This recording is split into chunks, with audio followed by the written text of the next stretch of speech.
탐스러운 일자리라면 어떤 일자리를 말하는 것 같아? 자본주의에서는 아무래도 돈이죠.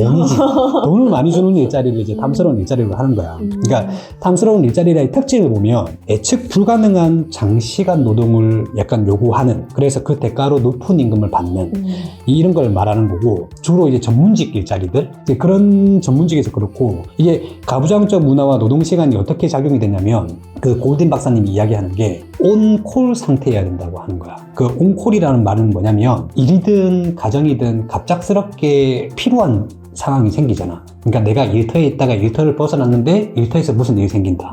그리고 가정에 있다가 가정에서 잠깐 일하러 왔는데 가정에서 무슨 일이 생긴다. 그때 온콜 상태, 비상대기 상태라는 거지. 그 상태에 있어야 된다는 거야. 이게 일이든 가정이든 갑자기 무슨 일이 일어날 수 있다라는 거잖아. 우린 늘 무슨 일이 일어나는 거고. 결혼 이후 이제 분업 관점에서는 남성은 일에서 온콜 상태가 많은 거고, 여성분들 같은 경우에는 가정에서 온콜 상태가 많은 거야.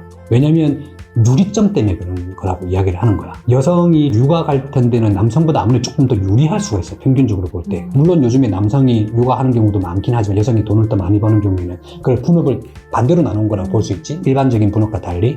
그런 건데, 학자들이 이게 온콜 상태가 되어야 했던 원인을 지적을 했던 거야. 그러면서 이러한 분업화가 약간 합리적으로 보일지 모르겠지만 이 책을 썼는데 둘 다 무언가를 잃는다. 남성은 가족과의 시간을 버려야 하고 여성은 커리어를 버려야 한다. 이런 말을 남긴 거야. 그러면서 유연한 근로시간이 확대돼야 한다라고 이야기를 했었어.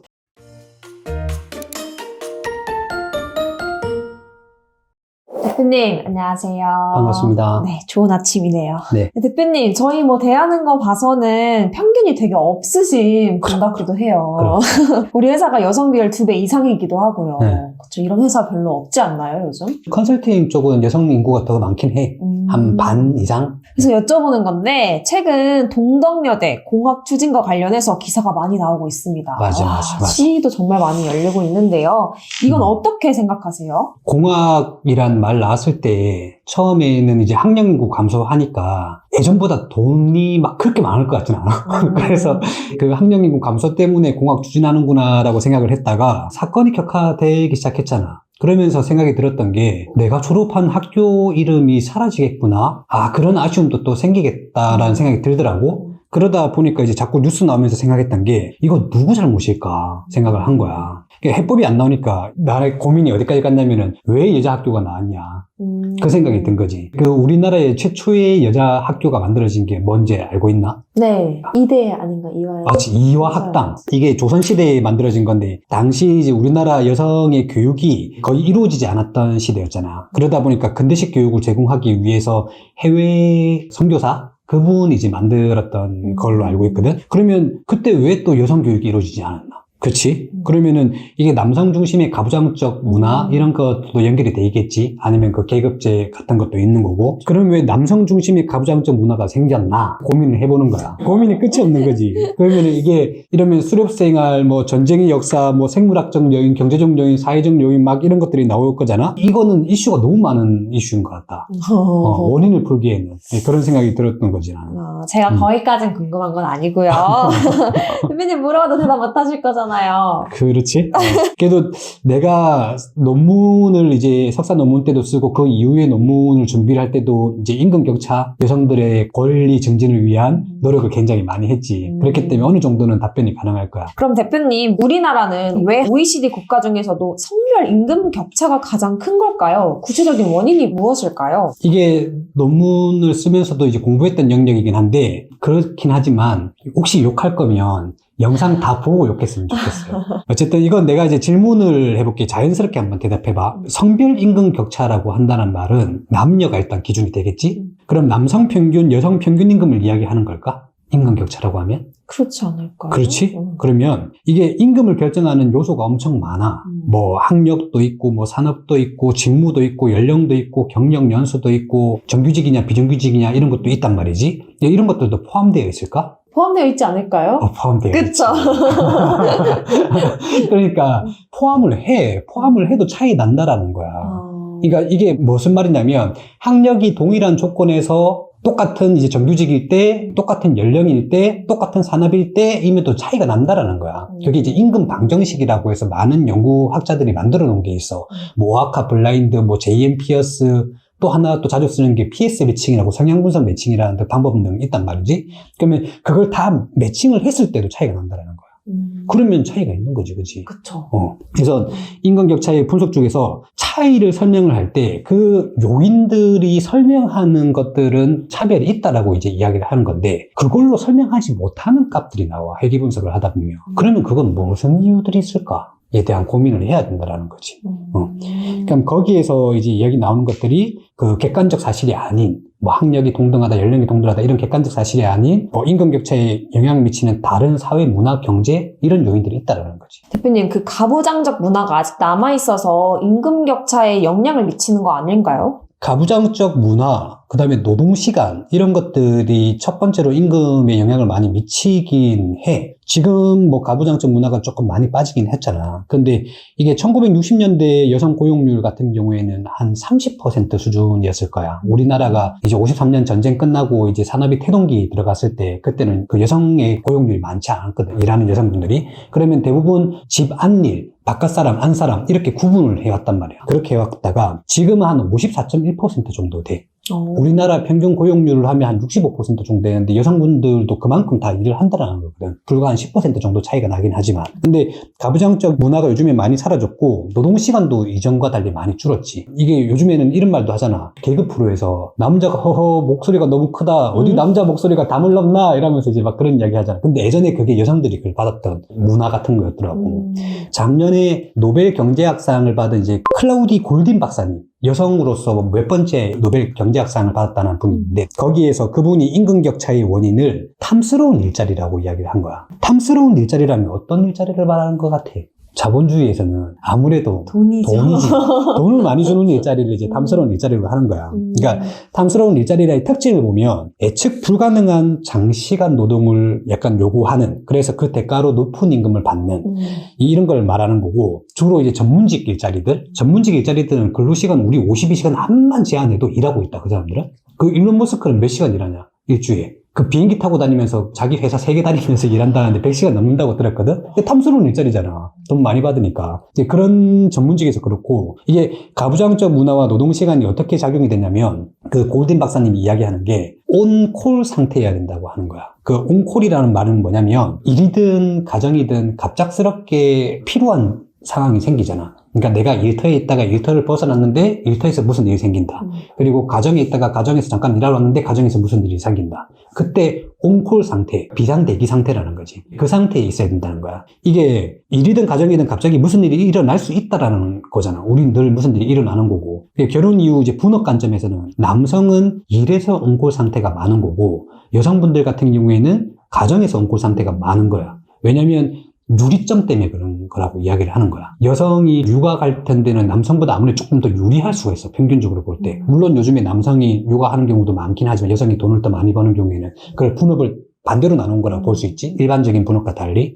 그런 건데 학자들이 이게 온콜 상태가 되어야 했던 원인을 지적을 했던 거야. 그러면서 이러한 분업화가 약간 합리적으로 보일지 모르겠지만 이 책을 썼는데 둘 다 무언가를 잃는다. 남성은 가족과의 시간을 버려야 하고 여성은 커리어를 버려야 한다. 이런 말을 남긴 거야. 그러면서 유연한 근로시간이 확대돼야 한다라고 이야기를 했었어. 그럼 대표님, 우리나라 남자들 같은 경우 더 많이 일을 해서 임금이 높을 수도 있는 거예요? 예전에는 확실히 그랬던 것 같아. 장시간 노동시간이었고 남성들이 장시간 노동시간을 버티기에는 체력적으로 우위에 있었지. 운동도 또 많이 하고 군대도 갔다 오고 뭐 했으니까 그런 영향이 컸겠지만 지금은 일정 부분 그럴 수 있는데 학자들이 그런 것들을 다 감안을 하겠지. 그래서 생산성에 대한 임금격차 같은 경우에는 근로시간과 연관이 있는 건데 지금 이야기하는 임금격차 같은 경우에는 그런 동일한 노동 생산성에도 불구하고 임금격차가 있다고 이제 이야기하는 건데 그게 차별을 이야기하는 거거든. 그걸 이제 어떻게 보냐면 임금격차를 이야기할 때는 월급여로도 이야기를 하고 주간급여로도 이야기할 수 있고 뭐 연간급여로도 이야기할 수 있지만 기본적으로 임금격차는 시간당 임금격차를 쓴다. 그럼 동일 시간 내라는 조건으로 이제 임금격차를 쓰는 거잖아.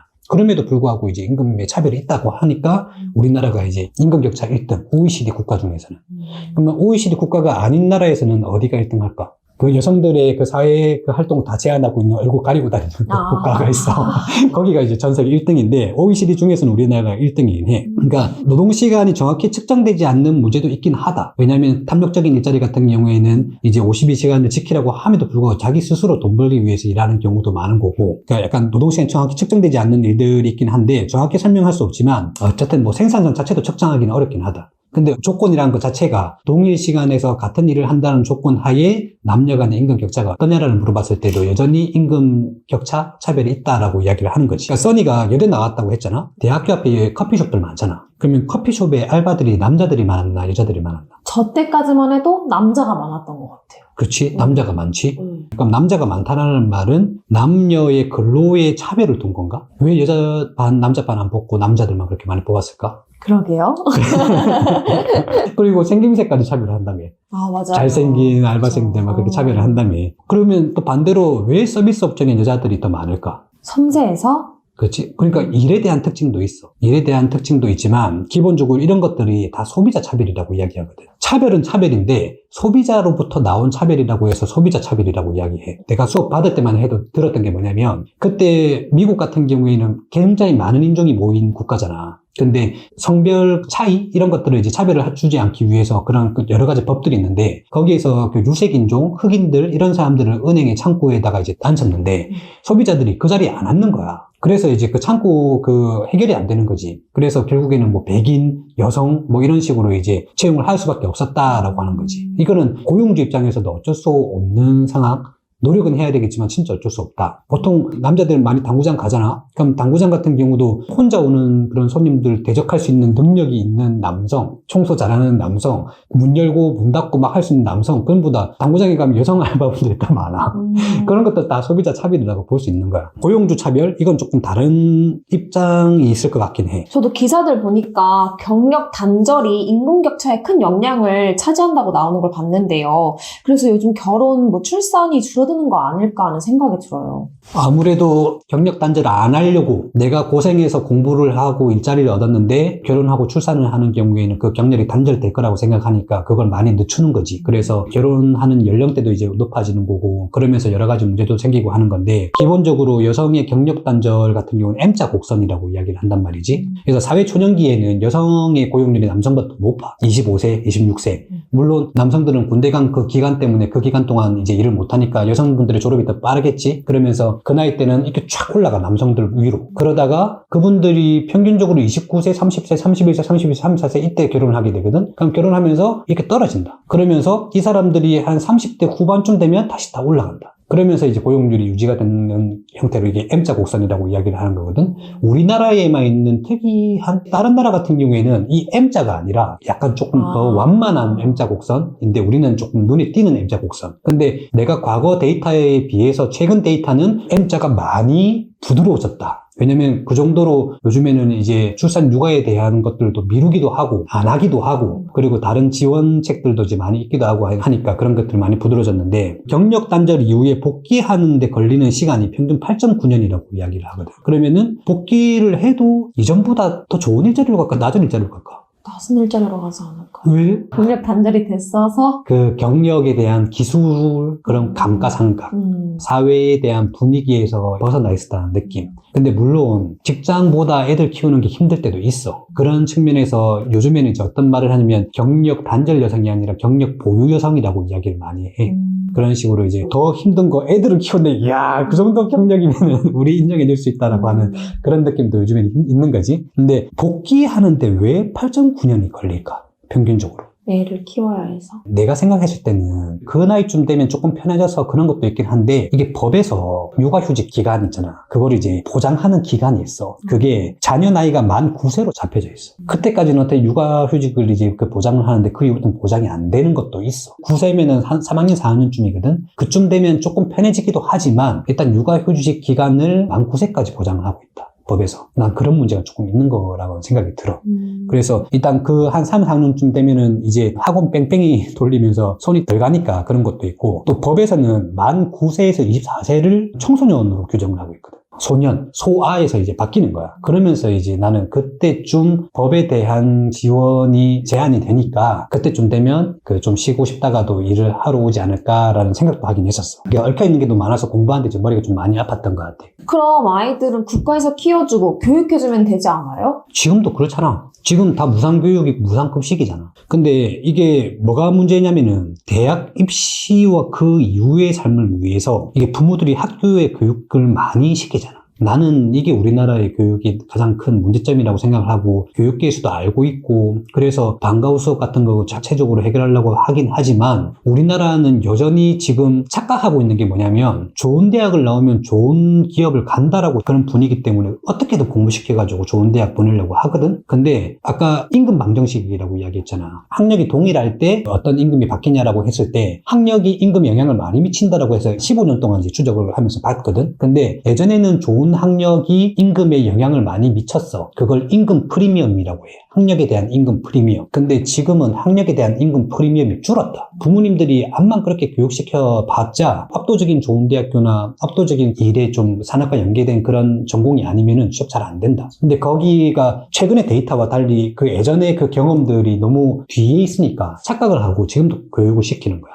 그런 문제도 있고 지금은 어떤 문제가 있냐면은 대부분의 부모님들이 자녀를 그렇게 학원을 보내니까 학원을 안 보내게 되면 친구 만나는 시간도 없고 노는 것들이 예전과 달리 좀 많이 바뀌어가지고 좀 잘못된 길로 빠지는 그런 것들이 약간 민감하다 그럴까? 옛날에는 애 둘, 셋 있으면은 뭐 한 놈만 성공시켜도 됐다는 느낌이면은 지금은 하나밖에 없으니까 걔가 잘못된 길로 빠지면은 걱정되잖아. 그래서 보호의 측면에서도 돈을 주고 책임질 수 있는 곳에 보내놓는다라는 거지. 예, 그런 측면에서 그게 개선이 안 되니까 지금 학교 문제는 좀 해소가 안 되는 것 같아. 이게 부모가 모니터링 하는 시간이 안 되지. 부모가 다 일을 하고 있으면. 그러다 보니까 엄마, 아빠 퇴근 시간보다 학교 퇴근 시간이 더 빠르니까 지금 이 문제가 생기는 거야. 쉽게 생각을 하면은. 그럼 대표님, 저는 나중에 결혼하고 출산하게 되면 우리 애들 등교 시간에 출근하고 학교 시간에 퇴근시켜주시면 되겠네요? 예, 그렇게 해. 내가 맨날 그렇게 이야기하는 거잖아.